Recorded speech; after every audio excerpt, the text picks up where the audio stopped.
What's up everybody? It's Lyds, and we're back for some more Thronebreaker, and last time we got stuck in an ambush that the Nilfgaardians set up for us over here, and, well, fortunately, we managed to fend them off. As for today, though, just taking a look at our map here, and I'm thinking we're probably heading up further north over here. Don't know much of what to expect in this area, because we don't have a lot of stuff marked on our map right now. We do know that there's a battle down here in this corner, which could end up being what we go for. However, if we head over into this little village here, then we might find a whole bunch of other things. So, let's carry on.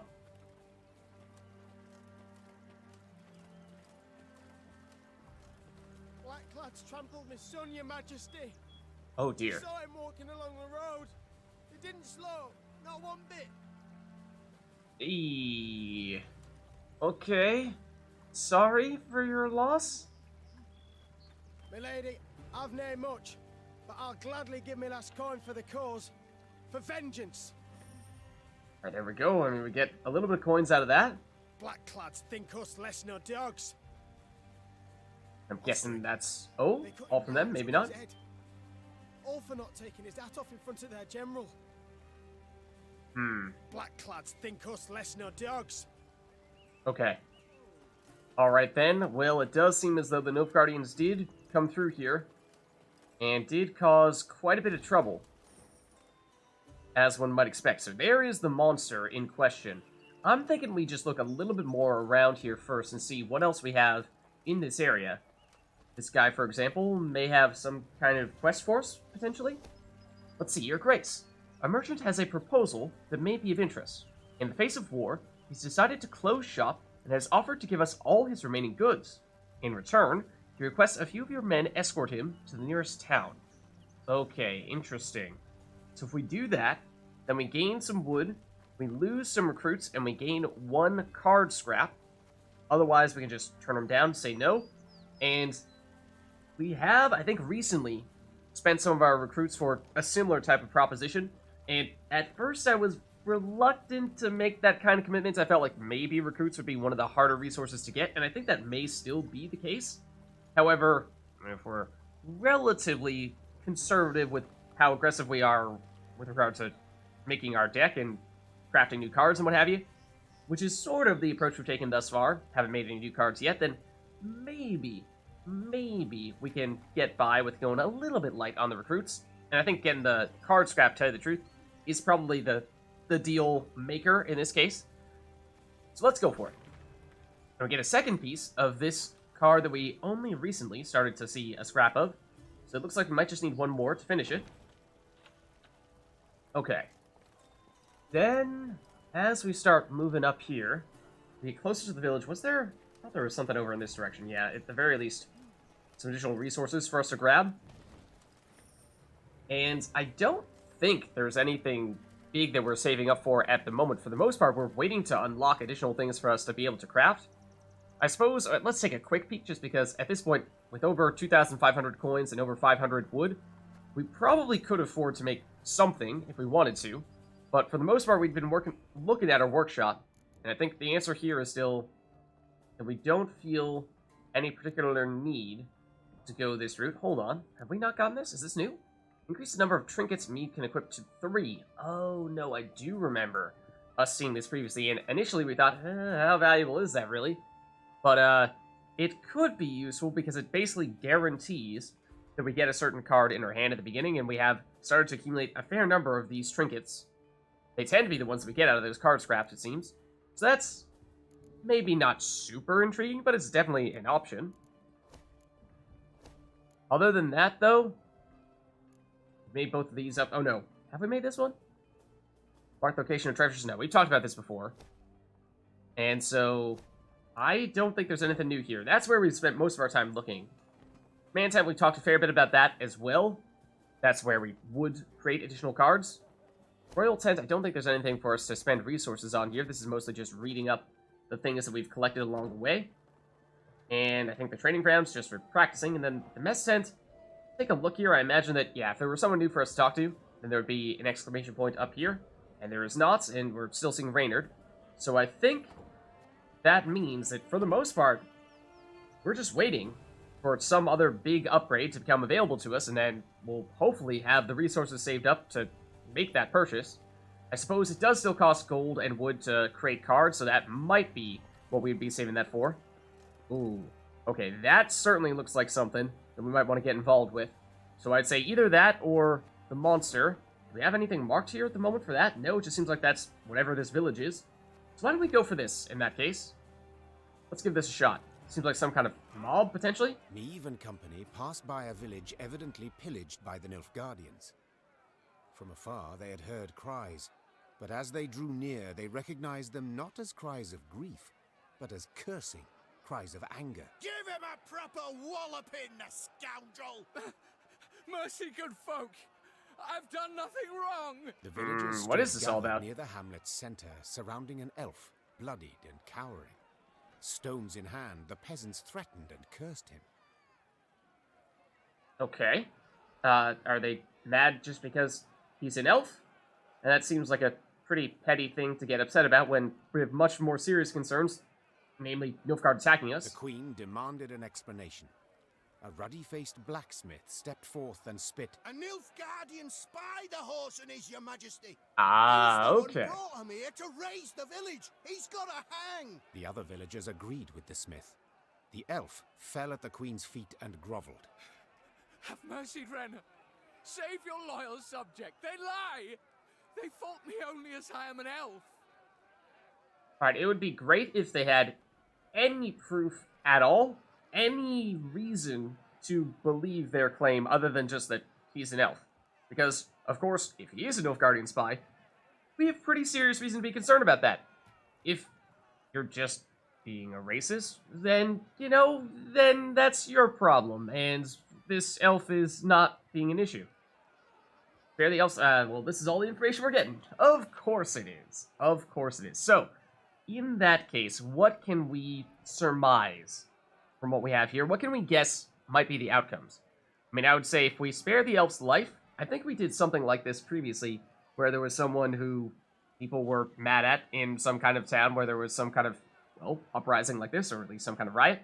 And I think we did take the more merciful, spare the person approach, and then ultimately that meant that we lost some recruits, or we could have gained recruits, except we did not get them because we instead made the villagers mad at us. I don't remember what we got in return, though. Might have been morale? Or we can let the humans, carry out their own form of justice. I mean, personally, in my opinion, in just a more abstract moral standpoint, I would say this is definitely the way to go. From a actual consequences in the game standpoint, I think we may want to go this route just because I'm thinking about how we have spent a fair number of recruits recently, and so to get some back would be rather nice right now. So it's cruel, it's merciless, but I think purely for the purposes of getting some more recruits, or at least hoping that that is the outcome here, of course we don't know for certain, I think we go this route. Meve was torn, could not decide who spoke the truth. She thus giving us like any evidence at all coming to the to elf's substantiate your defense claim could would be only rile helpful. The resentful crowd. Later, as the villagers placed a noose around his neck, the elf cursed the queen's indifference to his fate. Devils take you, Thronebreaker! Devils take you! Your line! Your whole damned land! Meve gave the signal. Yeah, to that's not depart. good. As her Maybe our force morale marched might go off, down from this? all heard Not sure. The elf's cries of grief and pleas for mercy. Then they stopped mid-sentence, and the silence rang in Meve's and her soldiers' ears. Yeah, I'm guessing that's what's gonna happen here.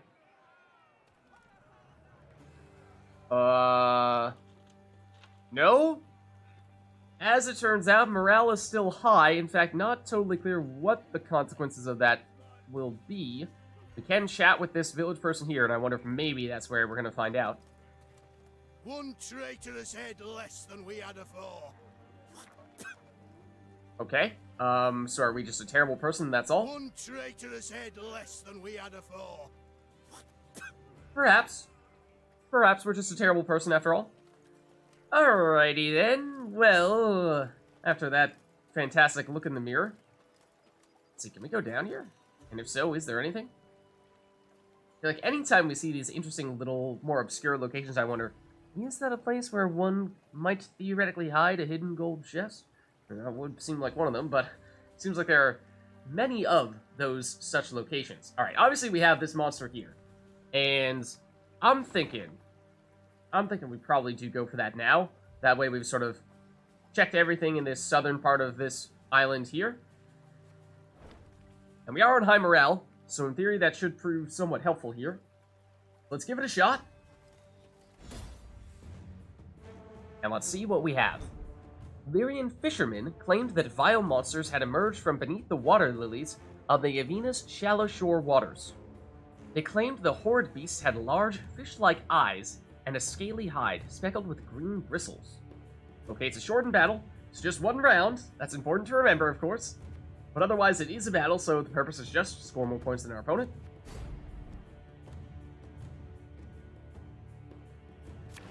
Okay, let's see what the deal is here. So, before we start choosing our cards, let's just see what we can figure out. It's a Water Hag. After 5 turns on turn start, spawn Torrential Rain on any row only once per battle. Okay, so I don't know what Torrential Rain does in Thronebreaker. I know what it does in Gwent multiplayer. It applies a bunch of damage to units in a row. Generally speaking, cards in Thronebreaker are much more powerful than they are in Gwent multiplayer, so I imagine it's just a whole lot of damage. Okay. In which case, how, if at all, does that affect our strategy? It might mean that they could potentially be able to destroy more of our cards than usual. So, things that rely on having numerous cards in a given row, like the Lyria and Rivia, or at least get more powerful when that is the case, Wagenburg, might be a little tougher to make those types of cards work, whereas just directly dealing damage, I mean, I suppose that's also the Lyria and Rivia in that case. If try to out-damage our opponent, that might be better? I don't know. But, as you know, I'm not a fan of the pikeman, so I will dump that. And Field Medic, I think in one round, it's a risk. Of course, if they have a lot of damage after all, then we may get cards in our graveyard and Field Medic becomes relevant. But if that doesn't happen, then this is a pretty bad card for us. So I think we take the chance, get rid of it. Regiment Drummer is probably basically just a better version of it for us, because we will definitely have cards in our deck. We may not have cards in our graveyard. Caldwell is, of course, great. And, who would we want to play him next to? Potentially Wagenburg and Regiment Drummer, that might be the best, or if we have Wagenburg next to War Wagon, that might also be good. Huh. Okay. I'm kinda liking this. I think we might stick with this. Okay, and we go first as well. I feel like in almost every match that we've had, either our opponent is going first or they already have a card down there. It's very seldom that we are the first person actually playing a card on the playing field. So there's not a lot to react to at the moment. Can we get more information about Torrential Rain? We can now. Okay, every turn on turn start, damage 2 random enemy units by 1. That is that actually identical to what it is in Gwent multiplayer? It might be. Okay, so it's not, doesn't seem that bad. Hopefully. So, I think in that case what we do is we go Wagenburg, and we're gonna just load up on a bunch of units in our melee row and try to get this a ton of armor and use all the damage to take out our opponent. And we hope that it doesn't get immediately destroyed. Okay, now they play a Water Hag, and they do use their leader ability. So let's see. So move 2 enemies to the row opposite this unit and apply Torrential Rain. Okay, so they're gonna have other sources of potential of Torrential Rain. And so that dealt 1 damage to the Wagenburg. And that is problematic, because of course this needs to have as much armor as possible. But I think either way, we're probably going with the War Wagon here. Actually, can we... There's no real reason to destroy this Water Hag, or at least none that we know of at the moment. This doesn't have any long-term value. It's already done its thing. So I think we go War Wagon now. You can try to win them all, but you won't. So that does give us armor on the Wagenburg, and we probably either go Caldwell next and play another Wagenburg here, or maybe even we go Wagenburg in the melee row, and then, you know, these light infantry will move them into the other Wagenburg's row, and we can kind of just pass them back and forth, and give both Wagenburgs a bunch of armor that way. I don't know. We'll figure it out. Oh, we of course also have leader ability that is now relevant. let's see. There's, of course, only one unit that has 6 power right now, which begs the question, is it worth it for us to use this right now? Or is it actually better to wait until they have more units out there and maybe we can get a little bit more damage out of it that way? Well, I guess we do it now, but I don't love it. Also, don't have any loyal units out there at the moment, so that means that no additional damage or boosting happening when we use our leader ability. Let's see. What are they going for this time? Rot Fiend, they have 2 of them, and so this is exactly the situation we would have perhaps liked to have saved our leader ability for, because there are now 2 8-powered units. Spawn a base, copy this unit, and when we destroy it, damage all units on this row by 3. Oh, so we actually, that's their own row that gets damaged. We want to target this and destroy it, absolutely. So, that does make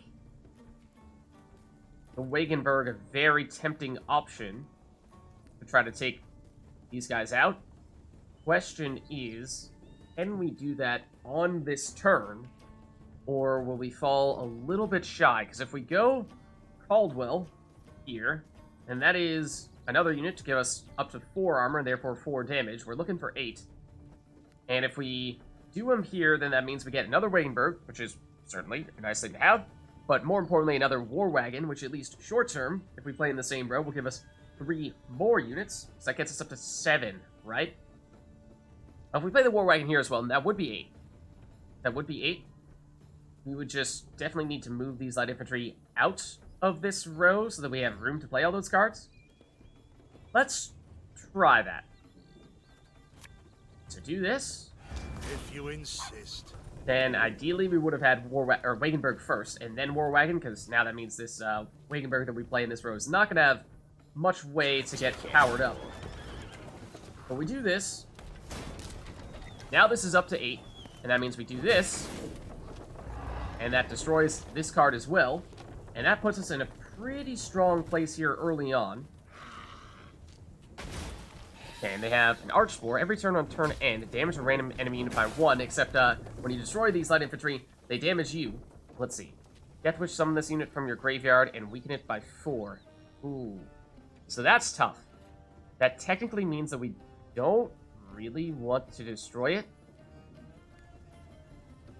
Let's see, did it just randomly hit one of those light infantry, but in theory, it could hit any of these cards, and so it did kind of work out nicely for us. But as for what we want to do now, Lyria and Rivia is, of course, our best source of damage short term, because if we use that in our range row, then we have a ton of damage. But the problem is, it has limited range. It can only hit the Archspore from that distance, and don't really want to destroy the Archspore right now. So I think, that puts us in an interesting place. Would we rather go with a Regiment Drummer first and play a little bit longer term, see what we happen to get out of this on our next turn with the Order ability? Maybe? Or we could get the Lyria and Rivia out there. Yes, get rid of the Archspore. It will be weaker when it comes back. And then once we start looking at using our leader abilities, a couple turns from now, we'll have more of those Rivia out there, so we'll get more damage and maybe end up destroying the Archspore that comes out. Once we get rid of this one. That might be okay. Because I think we are going to have a lot of damage here. I think we're still going to have a lot of damage. And so it might be inevitable that this Archspore in some way, shape, or form is going to get destroyed. So might as well just do that now. And so, yeah, there it comes back. I mean, it actually didn't even look like it went to their graveyard. But let's see. So yeah, Deathwish, summon this from your graveyard, weaken it by 4. So in theory, that should mean if we are able to destroy it again, then it would actually completely get destroyed. Because obviously, to lower it by 4 again would mean -1.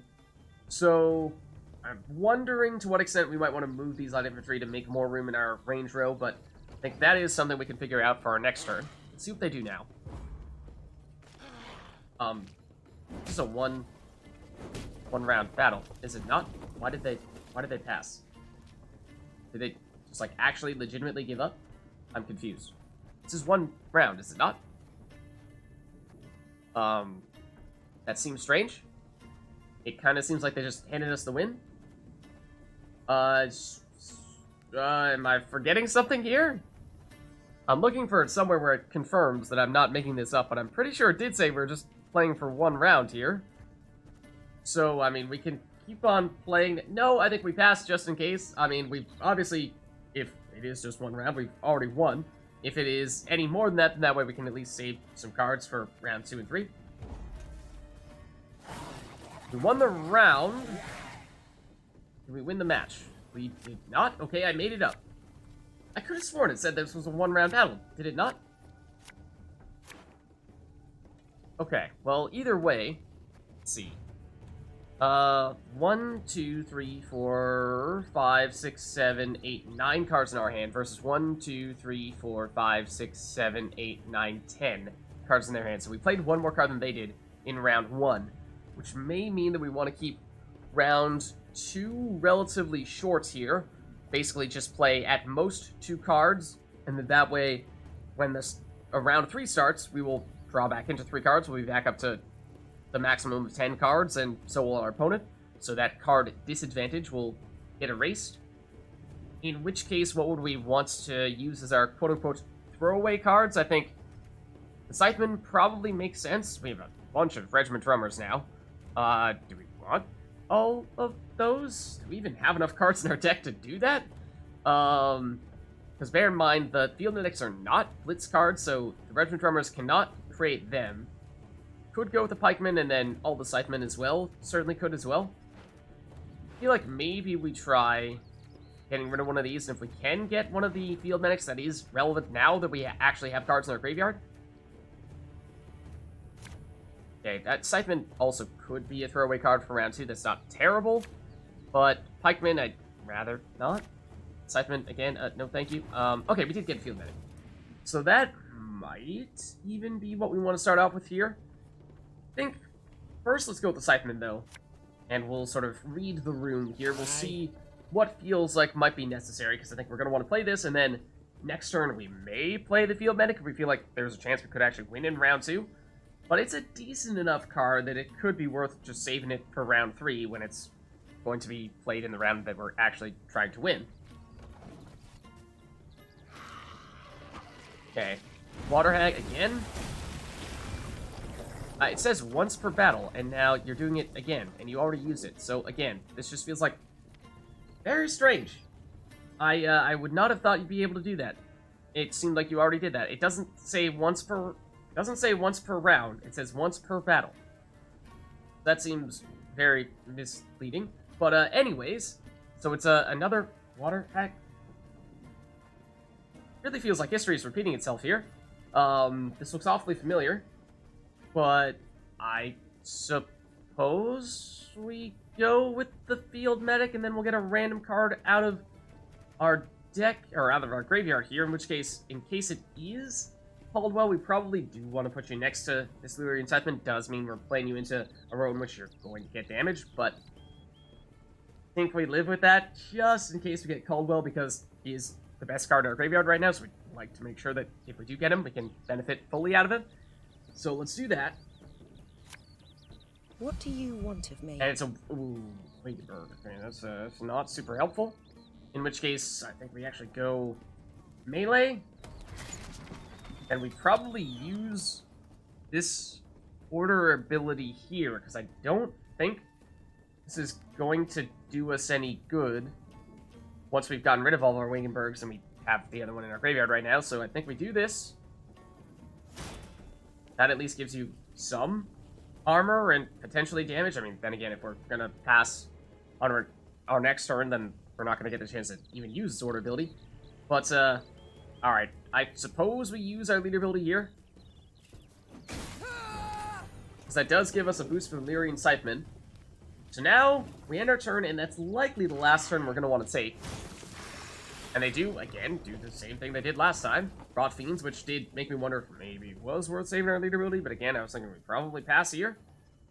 They do, in doing so, retake the lead here, but basically what I was getting at is we won round 1. We're okay with giving them the round 2 win, as long as we're on an even amount of cards for round 3, and that should still be fine. So, for that reason, I think we do still pass here. Again, assuming that this is actually a 3-round battle. And based on how we're continuing here, that does seem to be the case.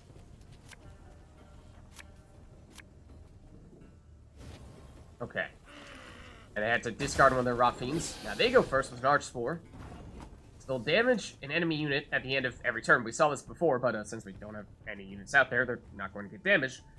So, we also didn't have the chance to switch out our Rivian Pikeman at all. I mean, it's not terrible in this situation, you know, at least we get another one out of our deck.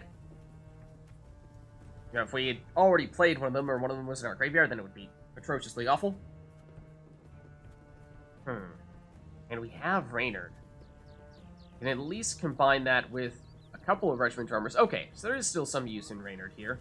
Just wondering if, because we'd already played our Wagenbergs, if the best use case for Reynard had already come and gone. I mean, Wagenbergs definitely are one of, if not the best card to combine with Reynard, but Regiment Drummers are not bad in that regard. So, we're okay with damaging this Archspore, but we don't necessarily want to destroy it. So I'm thinking what we might want to do here is we're trying to optimize the damage on... We still have an Arbalest or two, right? We have at least one here. We have two? Yeah. Then I think we want to play these, ideally, at or near the end of the round, so that we have more units out there, and therefore they deal more damage. So let's focus first on loading up on as many units as possible, and I think best way to do that would be Rivian Pikeman. We get 2 units out there in one turn. However, the Scythemen also, if we get them out there early, will get boosted when we use our leader ability, so we'd like to have them out there for that. So I think we go with this first. And we're going to load up on the melee row, assuming that that is where we're ultimately going to play our Arbalest. That way we can hit either one of our opponent's rows. Okay, and it's another Archspore. So the potential problem is they are going to have a decent amount of damage, so we could see some of our cards get destroyed, unfortunately. These are going to get boosted once we use our leader ability, but we're just hoping they stick around long enough for that to actually happen. Okay, next, it's a Drowner, and that moves a unit and damages it. Okay, now that means it's no longer in the same row, and that's unfortunate. Excuse me, unfortunate because we wanted to load up in that melee row, and this is very likely to get destroyed if we did not have our leader ability available to us on this turn. So I think what we do now is there anything we want to make sure we have down for the loyal ability? I mean, Lyria and Rivia would be nice, gives us a little bit more damage. So I think maybe we go Arbalest melee row here, and yes, it is enough to get the Drowner down to 7 power. So if we do Lyria and Arbalest here, then we have 3 units, all with 7 power. So let's use our leader ability on 7 power unit. Damage them all. Get a little bit of extra damage from the Arbalest. Get these guys boosted up. That works quite well for us. And then they get another Drowner. So we're moving these guys to the range row consistently. And again, I mean, it'd be fine if we had a bunch of cards there, but they're splitting them pretty evenly between melee and range, which is unfortunate. But now I think we go, I mean, Regiment Drummers and the Rivian Pikemen are the way that we're going to get the most units out there, and then follow the Regiment Drummers with a Reynard, and we'll get even more. And then again, thinking we probably try to save at least this Arbalest here until the very end, or very close to the end. So now let's go with the Drummer. Again and again and again. And 4 Drowners. So part of me is feeling like maybe we reverse psychology it, and we deliberately play cards in the range row only to get them moved into the melee row instead. I mean, at this point, we now have more cards in our range row, so maybe we just live with it, and we instead will play our last Lyria and Arbalest there. I don't know. I guess we'll just try doing this, and if it does get moved, then so be it. Army's a waste of time for one like me. And we can use this order ability now, and that'll get us another one of our drummers, so that's great. That'll give us more units on our next turn as well. Right. Okay, and the drowners just keep on coming. And so now, let's see, we have one turn before we can use our leader build again, and are looking forward to doing that because these Scythemen are starting to get a little bit low. But let's go here to get, okay, more loyal units, that's good. I think we probably still try to load up on that melee row, and get another one as well. Okay, and then, at this point, we either go Reynard to reset those order abilities and do it again, in which case, ooh, actually no. I think we want to go Pikeman first, because we want to make sure that we don't accidentally play a Pikeman with a Regiment Drummer, otherwise that makes this Pikeman pretty useless. So let's play this first. I'm coming. Get that out of our deck, and that means with Reynard, we will get, for sure, our 3 remaining cards. Oh no, this one is not Blitz, so we will be able to get these 2 Arbalists, but that's it. Okay, that's probably still relatively okay. We have a ton of cards in this melee row now. I'm sure they're going to keep on trying to move them. Or at least try to. But okay, now I'm liking the way this is looking, because if we go, we have a whole bunch of things we can do here. Our leader ability, obviously against an 8 power unit, is looking fantastic right now. Remember that these Rot Fiends, if they get destroyed, will damage all other units in this row by 3. So if we can destroy this, that'd be fantastic. Our leader ability deals 4 damage by itself, so that's already almost enough. The question is, do we do that first, or do we go Reynard, and then, in doing so, reactivate the order abilities for our Regiment Drummers, which will guarantee that we get 2 more Arbalists, which will give us damage on deployability, and also give us damage when we use our leader ability, so there might be reason to do that preemptively. Let's see, if we have 1, 2, 3, 4, 5, 6, 7, that means that the Arbalist would be the 8th card that we play in this row, so it would deal 8 damage on deploy if we played here, and that would be enough to destroy this Rot Fiend. So that would trigger all of the, or well, not these, but it would damage all these units by 3. And while that is nice, it does mean that suddenly we don't have as many 8 power units. So I think we actually do go with our leader ability first. And it shouldn't matter which 8 unit we target. Hit them all here. And are we okay with removing these? We should be. I mean, we can't really control whether the Arbalists are going to hit this or the Drowners. We would prefer the Drowners, because this will come back if it gets destroyed. But now we go Reynard. And in fact,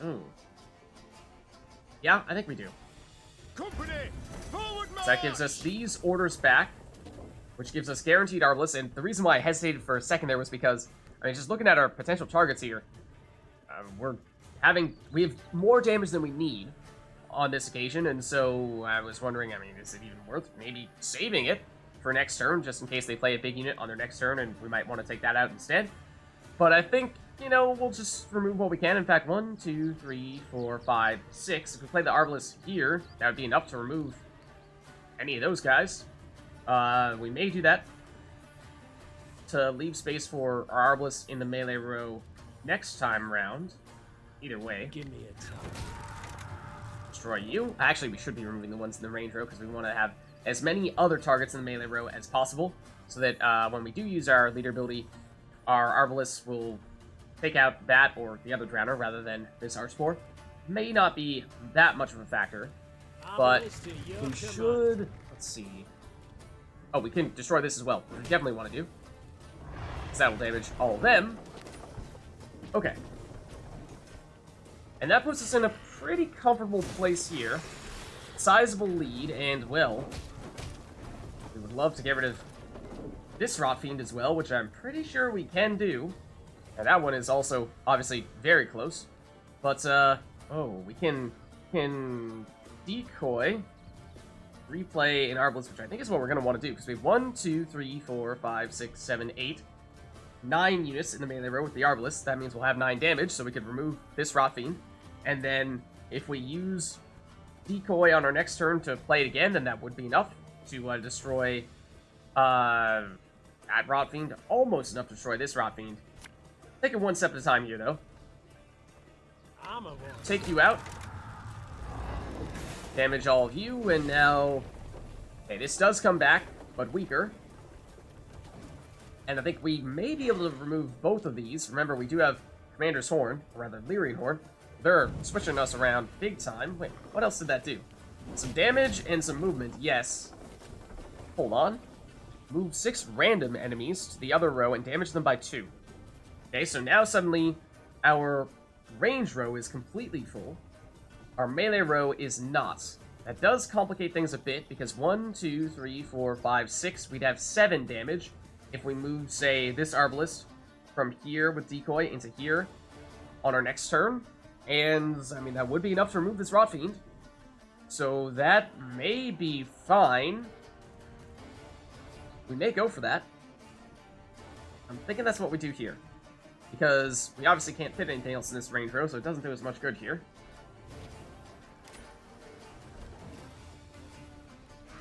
Let's see, and this is their last card as well. They're doing more movement. Okay, well that's unfortunate. Okay, I think we still have enough room here. Well, obviously after they actually remove some of our cards, we definitely have enough room. But if we go Arbalest here, let's see, 1, 2, 3, 4, 5, 6, this will be 7, so it's just enough to remove this Rot Fiend. We definitely want to do. So we'll damage all those guys and completely remove them. And I'm thinking we're going to be able to finish this match with our opponent scoring 0, because, or actually, we're going to have more than enough damage, because if we use Lyrian Horn, that's practically enough already. Not to mention, we can use our leader ability, which will give us a bunch of damage from these loyal abilities, and, yeah, it's going to be pretty solid here, I think. I mean, if we destroy that Rot Fiend, I know it's the weakest one, but when it gets destroyed, it will apply damage to that row, and also we have all this damage coming from our friends here. And, oh, hold on. How dare you? You came back. I forgot about that. I take it back. They will have 1 power at the end. 1 power. Darn. So close. So close. So maybe we could have made it happen in that case if we had done it in a different order, but either way, a convincing win nonetheless. Alright, so, as it turns out, not a bad battle. Seems like we had the answer. Taking out those Rot Fiends. See, Malcolm, the roads are perilous. More Blacklads than mosquitoes out there these days. Getting to Dravigrad is bloody impossible. For now, I've hidden the goodies in a secret box on the side of the inn opposite the temple. We can decide how to move it once the shite storm's calmed a bit. Until then, try not to die. Well, that would suggest we now have the location of a golden chest next to a temple, you say? Not sure of any temples we've crossed recently, but, I mean, is that a temple? That looks like a church, I guess. Hold on, can we take another look at, oh, not this. At that map. Looks like this is the river, and water, or rather the building there, rock there, fence behind the building. Could be that, I suppose. Could be right there. Let's see if we can make it back over there then. That might be our answer. Is it right over here? Can we even go there? Go past the burning building? Seemingly not. Those flowers are enough to stop us? I thought it was going to be, like, right here. Maybe. Oh, no, the fence was behind the building, not in front of the building, right? Yeah, fence is more behind or in line with the building. Let's take a quick look at our map in that case. See if there's anything that would seem to fit that description. Wondering if it's further down or further up. Not seeing much in the way of fences, at least not from our little preview here. So at least initially, there's a fence there, right below us, right now, but it doesn't look like that's next to a body of water, which it seemed like that's what we were seeing. in the map. So I'm not entirely sure where this golden chest is at the moment, and it may be that we just haven't come across that area yet. So might it be worth pushing a little bit further here and just seeing if we do find some obvious match right down here?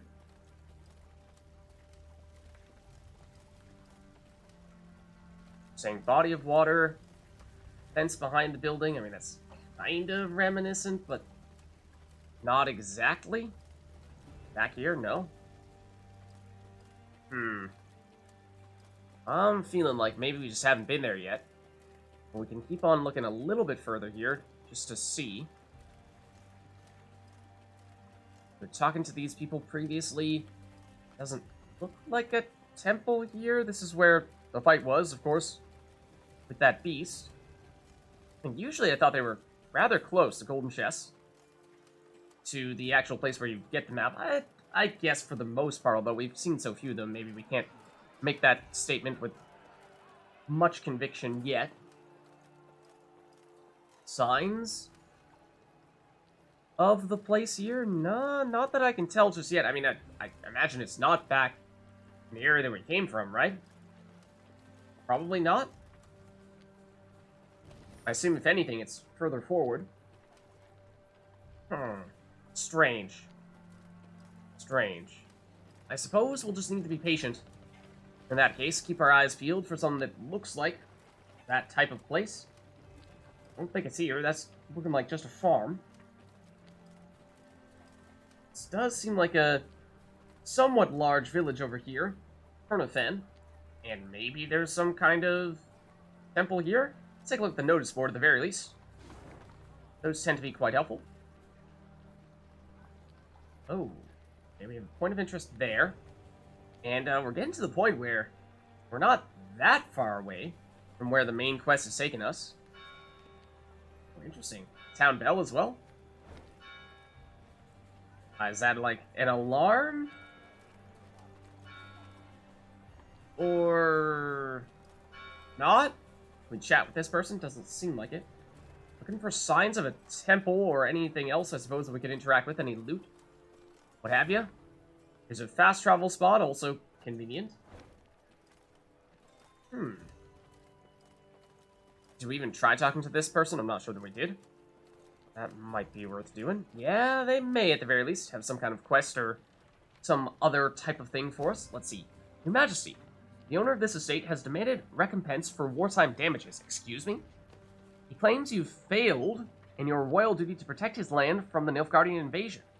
You can say he's right, the fault is mine alone, he's owed his due, and then we'll lose some coins, but we'll gain higher morale. I don't know about that. You can say he'll receive what is owed, lashes, and a place for him and his family in my army. Pretty cruel, but if we're willing to take the hit to our morality, then we would gain 3 recruits, and we have lost a lot of recruits recently, so it is a little bit enticing in that sense. It's a long-term. This is better.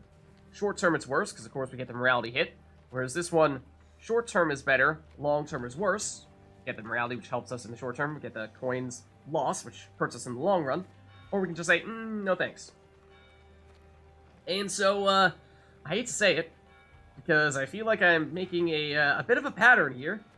But, Tyrannical Lids carries on here. I think we go for the recruits, especially because we've lost some recruits, a fair number of them, recently. So, well, it does mean that our group is now crestfallen. But hopefully we will find other opportunities to re-raise our morale soon. Otherwise, I'm afraid, our guys might not be so ready to hop into our next battle. Remember this, Nilfgaardians. You'll not defeat the gods. They fear not your torches. They fear not your swords. Ooh, harsh words. Let's chat with this woman. Blasphemers, pagans, idolaters who prostrate themselves to the sun. Anything else? Curse you, sons of Nilfgaard. Mongrels, tear your flesh and gnaw your bones. Yeah? Curse you, sons of Nilfgaard. mongrels. Okay, tear seems your like that's all flesh from and her. gnaw your bones. This actually does look like a temple. Come to think of it. Can we get over there? No. I'm gonna say, it looks like potentially. I mean, there is a body of water. No, not sure this is exactly the sort of appearance we were expecting there to be in the place where we're looking for our golden chest. But with that being said, nonetheless, I think this is probably a good place for us to wrap up here. So thank you all for watching the video. Hope you enjoyed it, and I'll catch you next time.